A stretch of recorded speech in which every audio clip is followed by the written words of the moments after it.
Bueno, llegamos a septiembre, hoy 1 de septiembre, vamos a pedir al Espíritu que nos ayude a rezar, muy especialmente con la palabra que se nos regala en este día.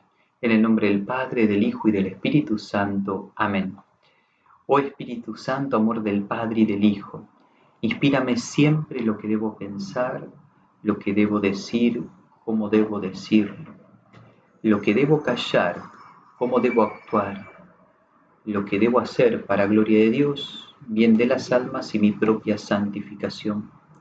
Espíritu Santo, dame agudeza para entender, capacidad para retener, método y facultad para aprender, sutileza para interpretar, gracia y eficacia para hablar.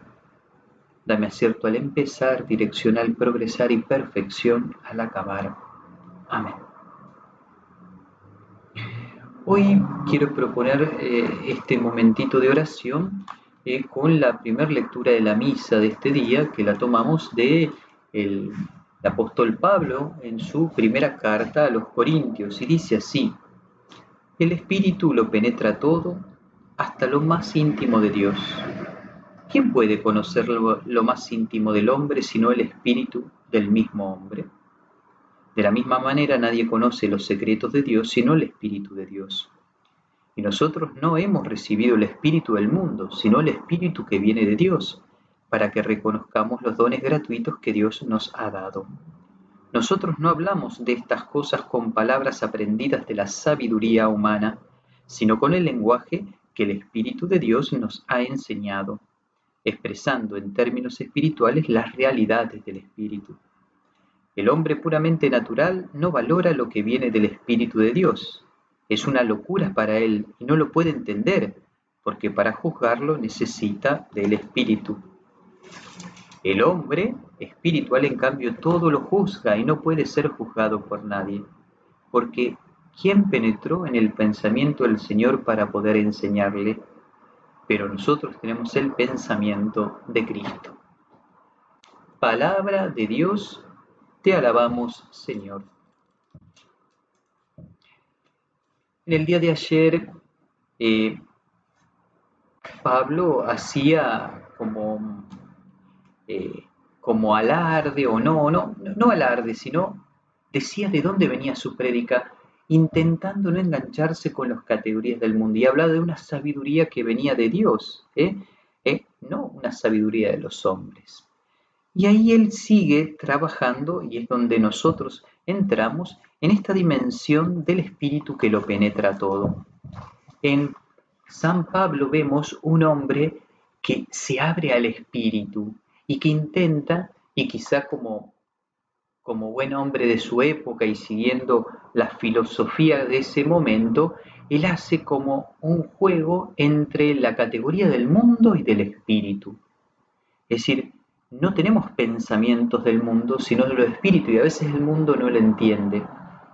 Y si bien es una categoría de hace tiempo, ya en los últimos decenios, desde el Concilio Vaticano para acá, hay como una invitación a hacer un discernimiento sobre los signos de los tiempos.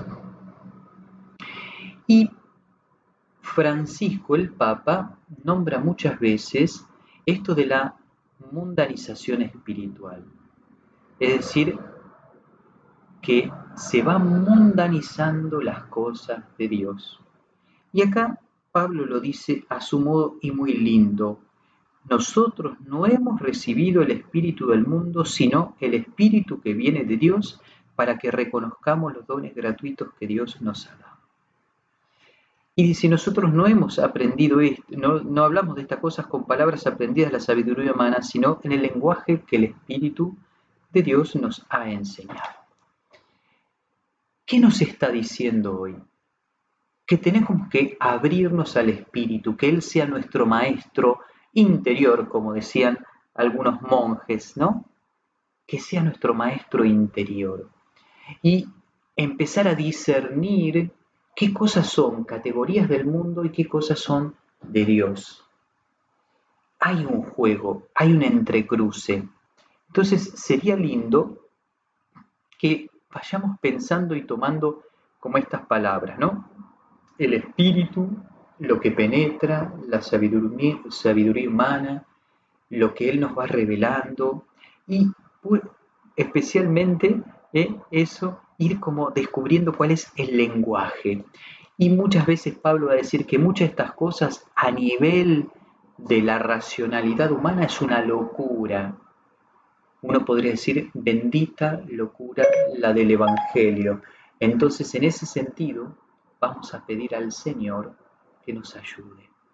Pedile vos entonces hoy muy especialmente al Espíritu que venga en ayuda nuestra, como en otro lugar dirá Pablo, ¿no? El Espíritu viene en ayuda de nuestra debilidad. Él lo pone porque no sabemos rezar como conviene, pero uno podría decir que siempre viene en ayuda de nuestra debilidad. Entonces, pedile muy, muy especialmente al Espíritu en este día. Y que el Señor te bendiga en el nombre del Padre, del Hijo y del Espíritu Santo. Amén. Que Dios nos bendiga abundantemente, nos cuide y acompañe.